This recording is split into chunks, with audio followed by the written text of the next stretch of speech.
સાવ મંદીનો માહોલ છે એકદમ. આમાં સરકાર અમને કાંઈ હેલ્પ કરવાની નથી. કામ પૂરું થઈ ગયું ને હવે રસ્તા વ્યવસ્થિત થાય. લોકડાઉનમાં ધંધો ડીમ થઈ ગયો હતો. કોરોના પછી ધંધામાં થોડોક ફેર પડ્યો, થોડોક ઓછો ધંધો થયો છે. પહેલાં સારું હતું કોરોના પહેલાં. તો ખાસ કરીને ટ્રાફિકનો પ્રશ્ન ખાસમાં ખાસ બહુ જ રહી છે. કે મોલ ને એ બધા છે એમાં કસ્ટમર જે છે એ બાજુ જવા વધારે પસંદ કરે છે. વેપારીઓ છે એનોય ધંધો રોજગાર ચાલે અને 2-5 રૂપિયા સસ્તા કરતાં અહીંયાનું અર્થતંત્ર જળવાઈ રહે, અહીંયાના વેપારીઓને લાભ મળે એવું હું માનું છું. તમને શું લાગે છે કસ્ટમર હવે ઓનલાઈન શોપિંગ કરવાનું વધારે પસંદ કરે છે કે ઓફલાઈન? Most of online. બધા ધંધા રીલ્સ ઉપર ચાલે છે કે ભાઈ આ દુકાન નવી ચાલુ થઈ તો ચાલો રીલ્સ બનાવો. તો હવે અમે થોડીક શરૂઆત કરીએ, જનરેશન પ્રમાણે આગળ વધવું પડશે અમારે પણ. તમે પાનની દુકાન છે, કેટલા વર્ષથી અહીંયા કામ કરો છો તમે? અહીંયા 25-30 વર્ષ થયા. ઓકે સર, કોરોના અને લોકડાઉન પહેલા તમારો ધંધો અહીંયા જ હતો, તમારી દુકાન અહીંયા જ હતી? અહીં હતી. તો કોરોના અને લોકડાઉન પહેલા શું અસર હતી અને હવે શું ચાલે છે? લોકડાઉનમાં ધંધો ડીમ થઈ ગયો હતો. હવે પાછું નોર્મલ થઈ ગયો છે? હા, હવે રેડી ચાલુ થઈ ગયો. તમારી શોપ કેટલા ટાઈમથી છે? મારી શોપ અહીંયા લગભગ 6-8 મહિનાથી છે. અહીંયા એમ સમજો તો પહેલાં મારી આગળ હતી, અત્યારે અમારે મેઇન બજારમાં છે. ડી માર્ટ છે, સ્માર્ટ બાઝાર છે અને રિલાયન્સ ટ્રેન્ડ્સ છે, એવા બધા મોલ પણ બહુ બધા ખુલી ગયા છે. તો એનાથી તમારા જે બિઝનેસ છે એમાં કઈ ઇફેક્ટ થાય છે? હા, ઘણો બધો ઇફેક્ટ થાય છે, કારણ કે મોલ ને એ બધા છે એમાં કસ્ટમર જે છે એ બાજુ જવા વધારે પસંદ કરે છે અને આ બાજુ બજારોમાં આવવાનું ઓછું પસંદ કરે છે. ઓકે, તો તમે આના સોલ્યુશન માટે કંઈ વિચાર્યું? ના, સોલ્યુશન તો આમાં આપણે કાંઈ કરી શકીએ નહીં. આપણે આમાં વિચારવાનું આવે જ નહીં. જે આવે છે કસ્ટમર એ બધા અમુક લે, અમુક મોલમાંથી લે ઘણા. ઓકે, તમને એવું લાગે છે કે ડી માર્ટ ને સ્માર્ટ બાઝાર ને એ બધાના લીધે તમારા લોયલ કસ્ટમર છે જે પહેલાં અહીંયાથી જ લેતા હતા પણ એ ખુલ્લા પછી હવે ત્યાં જવા લાગ્યા, એવું થાય છે? હા, ઘણીવાર એવું થાય કે અમારા કસ્ટમર ત્યાં જાય, ત્યાંથી ખરીદી કરે, અમારે ત્યાંથી ખરીદી કરે, એવું ઘણીવાર બને છે. તમે ઓનલાઈન માર્કેટિંગ ને સોશિયલ મીડિયા પ્રેઝન્સ છે તમારે શોપનો? હા, ઓનલાઈન અમારે ઇન્સ્ટાગ્રામ ઉપર પણ પેજ છે, પણ આ ઘણીવાર ઓનલાઈનમાં રિસ્પોન્સ આમ ઓછો મળે, ઓફલાઈન જાજો મળે, ઓનલાઈન એ ઘણીવાર મળે છે. ઓકે, તો એનાથી તમારા કસ્ટમર્સ વધ્યા કે ના વધ્યા? હા, કસ્ટમરમાં જાજો ફેર પડે ઓનલાઈનમાં. એનાથી ફીડબેક પણ સારો મળે છે તમને? હા, ફીડબેક ઘણો સારો મળે છે. ઓનલાઈનથી રિસ્પોન્સ જાજો મળે, કસ્ટમર ઘણા નવા એમાંથી આવે છે. એટલે તમે બીજા જે માર્કેટમાં જે છે પ્રેઝન્સ, જે લોકો શોપકીપર છે, તમે એને એડવાઇસ કરશો કે ઓનલાઈન પ્રેઝન્સ રાખવું જોઈએ બધાએ? હા, ઓનલાઈન પ્રેઝન્સ દરેક દુકાનદારોને રાખવું જ જોઈએ, કારણ કે ઓનલાઈનથી નવા કસ્ટમર જોઈ શકે અને તે દુકાને આવી અને તેની જે પ્રોડક્ટ હોય એ મેળવી શકે. તમે કેટલા વર્ષથી અહીં જુનાગઢમાં જ રહ્યો છો? હું 28 વર્ષથી અહીં જુનાગઢમાં રહ્યો. મારો જન્મ જ અહીંયા આ રોડ ઉપર જ છે. ઓકે સર, તમે અહીંયા કેટલા ટાઈમથી માર્કેટમાં શોપિંગ કરવા આવો છો? 15 વર્ષથી આવું છું અને મારું હોમ પણ અહીંયા જ છે, આ જ એરિયાની અંદર. ઓકે, તો સર તમે શું માનો છો, ઓનલાઈન શોપિંગ કરવી જોઈએ કે ઓફલાઈન માર્કેટમાં ફરીને શોપિંગ કરવી જોઈએ? એટલે અત્યારે તો કેવું છે કે ટ્રેન્ડ છે ઓનલાઈનનો, પણ લેડીઝ માટે ખાસ કરીને ઓફલાઈન જ વધારે બેટર રહે છે અને લેડીઝને સેટિસ્ફેક્શન ઓફલાઈનમાં વધારે હોય છે. ઓકે સર, તો જો ગામ સિટીથી તમારે અહીંયા સુધી માર્કેટ સુધી આવવું હોય તો લોકોને કેવા પ્રશ્ન સામનો કરવો પડે? અહીંયા તો ખાસ કરીને ટ્રાફિકનો પ્રશ્ન ખાસમાં ખાસ બહુ જ રહી છે. ખાસ કરીને વાહનો પાર્કિંગની સમસ્યા આ રોડ ઉપર ખાસ કરી. આ કેવું છે કે જુનાગઢની એક હાટ જેવી માર્કેટ છે, એટલે અહીંયા લોકોને પાર્કિંગ માટે વધારે ઇસ્યુ ઊભો થાય છે. એના માટે લોકો હવે ઓનલાઈન વધારે જોવે છે. બાકી આ માર્કેટ એટલે સૌથી બેસ્ટ જુનાગઢની માર્કેટ કહેવાય છે. સર, તમે ડી માર્ટ કે સ્માર્ટ બાઝારમાં જઈને શોપિંગ કરો છો કે અહીંયાથી શોપિંગ કરો છો? ના, અમે તો અહીંયા જ શોપિંગ કરીએ છીએ. અમારું માનવું એવું છે કે નાના સ્ટોરવાળા લોકોને પણ આજે મોકો આપવો જોઈએ. ડી માર્ટ તો કેવું છે ટ્રેન્ડ છે અને લોકો ઓફરની પાછળ દોડે છે, પણ ખરેખર તો આ બધી વસ્તુ જીવંત રહેવી જોઈએ નાના સ્ટોર્સમાં. શું નામ છે બા તમારું? કાંતાબેન. ક્યાંથી આવો તમે? અહીં જુનાગઢમાંથી જ રહીએ છીએ. આજે શું માર્કેટમાં શું લેવા આવ્યા હતા? અમે દર્શન કરવા જ આવ્યા હતા. હવેલીએ દર્શન કરવા આવ્યા હતા? દર્શન કરવા આવ્યા હતા. તો તમારા એરિયામાંથી અહીંયા પહોંચતા તમને રસ્તામાં શું નડે? રસ્તા સારા છે? રસ્તા ચાલુ થાય છે, હવે ચાલુ થાય છે. ખોદકામ પૂરું થઈ ગયું ને હવે રસ્તા વ્યવસ્થિત થાય. ટ્રાફિક કેવો નડે છે? ત્યાં ટ્રાફિક નથી અમારે. અહીંયા છે, અહીંયા આઝાદ ચોકમાં. અમે શ્રીનાથનગરમાં રહીએ. બરાબર બરાબર છે. તમે અહીંયા જ એ કેટલા વર્ષથી શોપિંગ કરવા આવો છો અહીંયા? અહીંયા અમે ઘણા વર્ષથી આવીએ છીએ. તમને અહીંયાથી લેવું પસંદ કરે કે તમારા દીકરાની વહુ કે દીકરીઓ ઓનલાઈન લઈ દઈ છે? નહીં નહીં, અહીંથી જ. અહીંયાથી જ માર્કેટમાં? બધું અહીંથી જ. શું નામ છે કાકા તમારું? મહેન્દ્ર મનસુખલાલ ઉનડકટ. તમે શું ધંધો કરો છો? ચાની શોપ છે. કેટલા ટાઈમથી ચાની દુકાન ચલાવો તમે?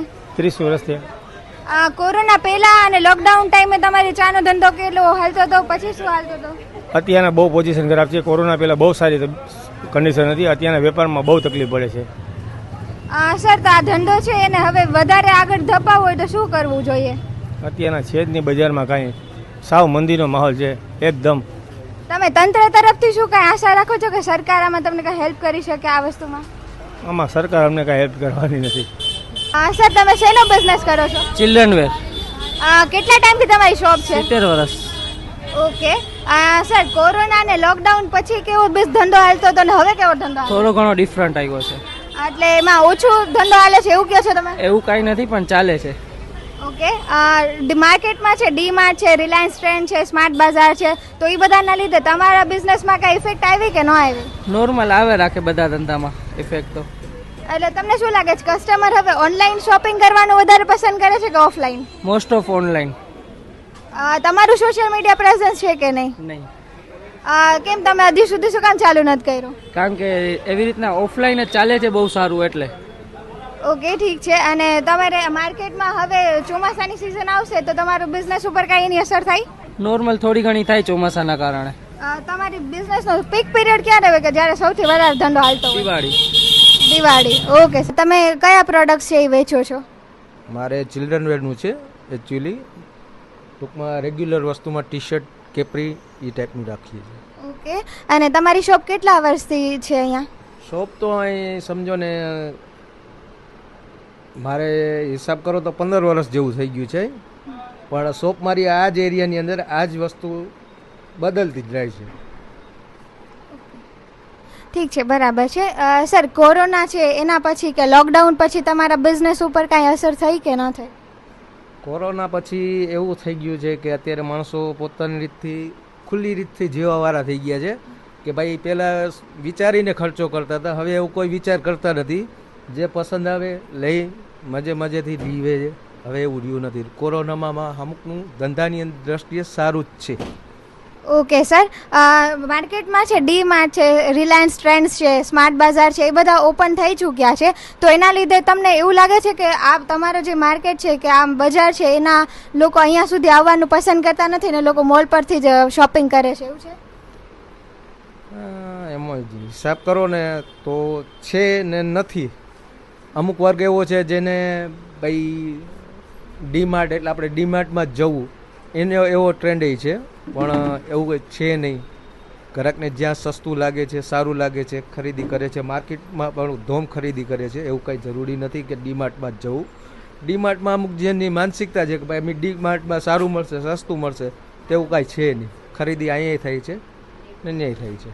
સર, તમારું ઓનલાઈન પ્રેઝન્સ છે, મતલબ ફેસબુક ને ઇન્સ્ટાગ્રામ પર તમે તમારી શોપનું માર્કેટિંગ કરો છો?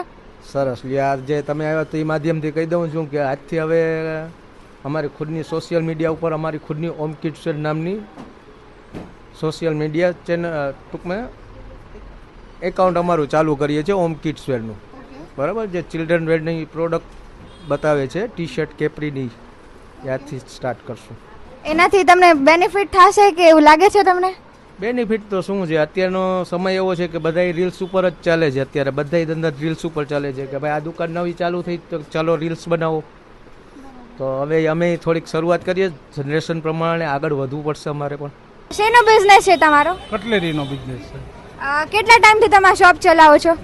હું 40-45 વર્ષથી બેસું. પહેલા મારા ફાધર બેસતા, પછી એના પહેલા દાદા બેસતા. 70-80 વર્ષ જૂની દુકાન છે. કોરોના અને લોકડાઉન થી કઈ અસર થઈ તમારા ધંધા ઉપર? કોરોના પછી ધંધામાં થોડોક ફેર પડ્યો, થોડોક ઓછો ધંધો થયો છે. પહેલા સારું હતું એમ, કોરોના પહેલા. બરાબર. તમારો ધંધો છે સિઝનલ છે કે 12 માસ ચાલ્યા કરે? ઓમ છે ને અમારે મેરેજ સિઝનમાં, દિવાળી, નોરતામાં ને એમાં વધારે સારો હોય ધંધો. પછી આઉટ સિઝન હોય ત્યારે થોડોક નબળો ધંધો હોય. ઓકે સર, હવે તમે શું માનો છો, લોકો છે એ ઓનલાઈન આવી બધી ઇમિટેશનની વસ્તુ લેવાનું પસંદ કરે કે માર્કેટ સુધી દુકાન સુધી આવીને પસંદ કરે? ઇમિટેશન લેવાની પસંદ તો દુકાન સુધી કરે લોકો, પણ કોસ્મેટિકની બધું વસ્તુ છે ને ઓનલાઈન લેવા પસંદ કરે છે. ઓકે સર, તમે તમારું ઇન્સ્ટાગ્રામ ને ફેસબુક ઉપર માર્કેટિંગ કરો છો દુકાનનું? નહીં બેન, નથી કરતો. તમે એવું વિચારી રહ્યા છો કે તમે કરશો આવું કંઈ? હા ના, ભવિષ્યમાં વિચારવું પડશે કે કંઈક કરશું આપણે એવું. તમે જુનાગઢમાં કેટલા વર્ષથી રહ્યો છો? જુનાગઢમાં 30 વર્ષથી રહું છું. અને આ માંગનાથ માર્કેટમાં કેટલા વર્ષથી તમે શોપિંગ કરવા આવો છો? લગભગ 25-27 વર્ષથી અહીંયા આવીએ છીએ ખરીદી કરવા. સર, તમે ઓનલાઈન શોપિંગ કરવાનું પસંદ કરો છો કે માર્કેટમાં આવીને પસંદ કરો છો? હું ઓફલાઈન વધારે કરવું છું, કારણ કે જુનાગઢના અર્થતંત્રને એનો લાભ મળે, જુનાગઢના વેપારીઓને લાભ મળે, અને ઘણી વખત ઓનલાઈન જેટલું જ આપણને આ અહીંયા એ પ્રમાણેના ભાવમાં મળી રહેતું હોય તો કોઈ પ્રશ્ન નથી. તો જુનાગઢના અર્થતંત્ર, વેપાર, ઉદ્યોગને બધાને સારું રહે. બાકી ઓનલાઈનનું બને ત્યાં સુધી ઓછું રાખું છું. સર, ડી માર્ટ છે, સ્માર્ટ બાજાર છે, રિલાયન્સ મોલ છે, એમાં વધારે ઓફર હોય તો એ વધારે સારું કહેવાય કે અહીંયાથી લેવું સારું કહેવાય? વધારે સારું કરતા ડીમાર્ટ કરતાં અહીંયાથી લોકલ જે વેપારીઓ, સ્થાનિક વેપારીઓ છે એનોય ધંધો રોજગાર ચાલે, અને 2-5 રૂપિયા સસ્તા કરતાં અહીંયાનું અર્થતંત્ર જળવાઈ રહે, અહીંયાના વેપારીઓને લાભ મળે એવું હું માનું છું. તમારા ઘરથી તમારા માર્કેટ સુધી પહોંચતા કયા કેવા પ્રશ્નો થાય? રસ્તાને લગતા કે ટ્રાફિકને લગતા કઈ પ્રશ્નો થાય? હા, ટ્રાફિકને લગતી થોડી સમસ્યા છે. અહીંયા અંદર ગામમાં આવવું ને પાર્કિંગ ગોતવું ને એ થોડું આકરું પડે, પણ લગભગ વાંધો નથી આવતો. 2 વ્હીલ લઈને આવવાનું રહે.